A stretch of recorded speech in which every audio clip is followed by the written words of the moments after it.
സർക്കാർ ആശുപത്രികളിൽ സാധാരണക്കാർക്ക് സൗജന്യ ചികിത്സയും മികച്ച സൗകര്യങ്ങളും ലഭിക്കുന്നുണ്ടോ? നിയമസഭയിൽ പ്രതിപക്ഷം ഉന്നയിച്ച ചോദ്യങ്ങൾ വളരെ പ്രാധാന്യമർഹിക്കുന്നവയാണ്. ആരോഗ്യ മേഖലയിലെ അടിസ്ഥാന പ്രശ്നങ്ങളെക്കുറിച്ചുള്ള അവരുടെ ചോദ്യങ്ങൾക്ക് മന്ത്രിയുടെ മറുപടി എത്രത്തോളം തൃപ്തികരമായിരുന്നു എന്നതും ചർച്ച ചെയ്യേണ്ട വിഷയമാണ്. തിരുവനന്തപുരം മെഡിക്കൽ കോളേജിലെ ഉപകരണങ്ങളുടെ കുറവും ഫണ്ടില്ലായ്മയും ചൂണ്ടിക്കാട്ടി പ്രതിപക്ഷം നിയമസഭയിൽ ചോദ്യമുന്നയിച്ചു.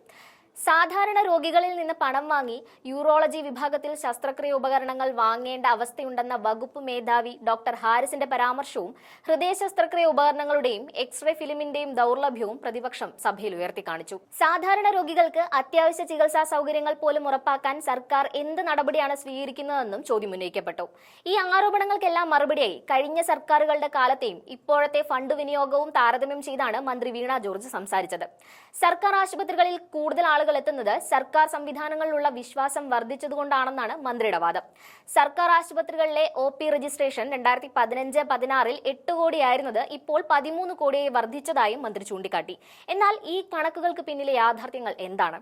സർക്കാർ ആശുപത്രികളിൽ ഉപകരണങ്ങൾ വാങ്ങാൻ കാലതാമസം ഉണ്ടാകുന്നതിന് കാരണം നടപടിക്രമങ്ങളിലെ മെല്ലെപ്പൊക്കാണെന്ന് മന്ത്രി തന്നെ സമ്മതിച്ചു. ആശുപത്രി സൂപ്രണ്ടുമാർക്ക് ഉപകരണങ്ങൾ വാങ്ങാൻ 1 ലക്ഷം രൂപ മാത്രമാണ് ചെലവഴിക്കാൻ കഴിയുന്നത്. ഇന്നത്തെ സാഹചര്യത്തിൽ ഈ തുക അപര്യാപ്തമാണെന്നും ഇത് ഉയർത്തേണ്ടതുണ്ടെന്നും മന്ത്രി തന്നെ സമ്മതിച്ചു. സൗജന്യ ചികിത്സയെക്കുറിച്ച് പറയുമ്പോൾ പോലും കാരുണ്യ ആരോഗ്യ സുരക്ഷാ പദ്ധതിക്ക് കീഴിൽ 1500 കോടി രൂപയുടെ കുടിശ്ശിക ആശുപത്രികൾക്ക് നൽകാനുണ്ടെന്ന് പ്രതിപക്ഷം ചൂണ്ടിക്കാട്ടുന്നു. കഴിഞ്ഞ ദിവസം 92 കോടി രൂപ അനുവദിച്ചെങ്കിലും ശേഷിക്കുന്ന തുക എന്നാണ് ലഭിക്കുക എന്നതിന് വ്യക്തമായ മറുപടിയില്ല.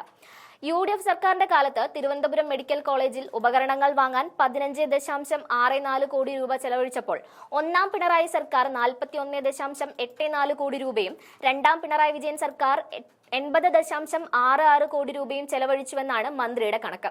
ഇതിൽ യൂറോളജി വിഭാഗത്തിൽ 2011-16 കാലയളവിൽ 26.90 ലക്ഷം രൂപയുടെ ഉപകരണങ്ങൾ വാങ്ങിയപ്പോൾ 2018 മുതൽ 2024 വരെയുള്ള കാലയളവിൽ 2.5 കോടി രൂപയുടെ ഉപകരണങ്ങൾ വാങ്ങിയതായി മന്ത്രി കൂട്ടിച്ചേർത്തു. എന്നാൽ ഈ കണക്കുകൾ പോലും ആശുപത്രികളിലെ യഥാർത്ഥ ആവശ്യങ്ങൾ നിറവേറ്റാൻ പര്യാപ്തമല്ല എന്നതാണ് സത്യം. ആശുപത്രി അധികാരികളും രോഗികളും അനുഭവിക്കുന്ന ബുദ്ധിമുട്ടുകൾ ഈ കണക്കുകൾക്കും അപ്പുറമാണ്. ഇൻഷുറൻസ് തുകയുടെ കാര്യത്തിലും സമാനമായ സാഹചര്യമാണ്. 2015-16 114 കോടി രൂപ ഇൻഷുറൻസ് തുകയായി അനുവദിച്ചപ്പോൾ ഈ സർക്കാർ 2024-25 സാമ്പത്തിക വർഷത്തിൽ 1498.5 കോടി രൂപ ചെലവഴിച്ചുവെന്നാണ് മന്ത്രി പറയുന്നത്. കഴിഞ്ഞ 4 വർഷത്തിനിടയിൽ 7408 കോടി രൂപ സൗജന്യ ചികിത്സയ്ക്കായി ചെലവഴിച്ചുവെന്നും സർക്കാർ പറയുന്നു. എന്നാൽ ആശുപത്രികൾക്ക് ലഭിക്കേണ്ട തുക കുടിശ്ശികയായി നിൽക്കുമ്പോൾ ഈ കണക്കുകൾ എത്രത്തോളം വിശ്വസനീയമാണ് എന്നതാണ് പ്രസക്തമായ ചോദ്യം. കേരളത്തിലെ ജനങ്ങളുടെ ചികിത്സാ ചെലവ് കുറയ്ക്കാൻ സർക്കാരിന് സാധിച്ചുവെന്ന് national statistical survey of office report ഉദ്ധരിച്ച് മന്ത്രി അവകാശപ്പെടുന്നു.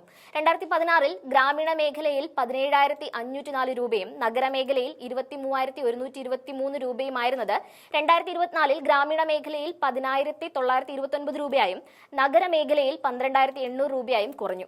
കരൾ മാറ്റിവെക്കൽ, ഹൃദയം മാറ്റിവെക്കൽ തുടങ്ങിയ സങ്കീർണമായ ശസ്ത്രക്രിയകൾക്ക് ആവശ്യമായ അടിസ്ഥാന സൗകര്യങ്ങൾ ഉണ്ടോ എന്നതാണ് പ്രധാന ചോദ്യം. സ്വകാര്യ ആശുപത്രികളിൽ 40 മുതൽ 45 ലക്ഷം രൂപ വരെ ചെലവ് വരുന്ന ശസ്ത്രക്രിയകൾ സർക്കാർ ആശുപത്രികളിൽ സൗജന്യമായി ചെയ്യുന്നുവെന്ന് പറയുമ്പോൾ അതിനുള്ള സൗകര്യങ്ങൾ അവിടെ പൂർണ്ണമായും ലഭ്യമാണോ എന്ന് ജനങ്ങൾ ചോദിക്കുന്നു. മന്ത്രിയുടെ കണക്കുകൾ സർക്കാർ ആരോഗ്യ മേഖലയിൽ പുരോഗതി നേടുന്നുവെന്ന് അവകാശപ്പെടുന്നുണ്ടെങ്കിലും ആശുപത്രികളിലെ ഉപകരണങ്ങളുടെ കുറവും ഫണ്ടില്ലായ്മയും രോഗികളും ആശുപത്രി അധികാരികളും ഒരുപോലെ നേരിടുന്ന യാഥാർത്ഥ്യങ്ങളാണ്. ഒരു വശത്ത് കണക്കുകളിൽ വർധനവ്, മറുവശത്ത് ആശുപത്രികളിലെ അടിസ്ഥാന സൗകര്യങ്ങളുടെ കുറവ്. ഈ വൈരുദ്ധ്യം സൂചിപ്പിക്കുന്നത് ആരോഗ്യ മേഖലയിലെ പ്രശ്നങ്ങൾ ഇപ്പോഴും പരിഹരിക്കപ്പെട്ടിട്ടില്ല എന്നതാണ്.